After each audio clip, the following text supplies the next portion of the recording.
Several years ago, I started a classroom government activity which sparked a lot of student enthusiasm and was one of their favorite activities of the year. I'm very glad that I got Speaker of the House because I think it's really fun and other people should try to run for that too. I'm really happy I got Senate Leader because I like working with people and I'm very good at coming up with ideas and making things more creative. Students often ask me if they can write a bill about this or that. I tell them they can write a bill about anything, but will it pass the House, the Senate, the President, and the Judicial Review? Approximately 1/3 of the class is in the Senate and 2/3 of the class is in the House. Since there's many more students in the House, they meet in the classroom at their desks. The Senate meets in the hallway right outside the classroom. I spend most of my time near the doorway where I can see and hear both chambers. The Senate focuses their efforts on classroom procedures. Their bills deal with job assignments, locker assignments, how long we have for recess, and what activities we'll be doing during holiday parties. The House focuses on financial issues. They'll work on bills to figure out how to earn classroom dollars. The students form a committee to write a bill. There's a minimum of 3 students on a committee. The committee can meet anytime, anywhere, but all members must be present. A bill routing sheet is attached to the bill that outlines the process and keeps track of its status.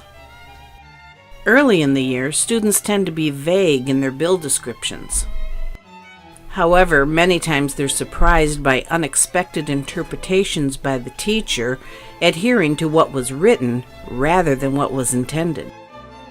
By the end of the year, students are much more careful, detailed bill writers. Debating a bill begins in the chamber where it originated. I'm used to having a lot of classroom control. I was surprised to see how much passion these 10-year-olds had while debating these issues. This made me a little uncomfortable at first. On one of his visits to our classroom, Senator Switolski talked about how much more passionate the debates get in Lansing. He explained how important it was to always debate the issues and not let it get personal. Once the bill has passed both the House and the Senate, it moves on to the President for review. The President has to have at least 1 day to think about the bill. If the President decides to veto the bill, he or she needs to address the class with an explanation as to why it is vetoed. I did last week. I was handed a recess bill, and I vetoed it. What? Yay. What? Yeah. What? Description. This bill is for extra recess. Who? The students of classroom 11 at Cherokee Elementary. What? It will give us extra recess on certain a day of the school week. This triggers a joint session with both the House and the Senate.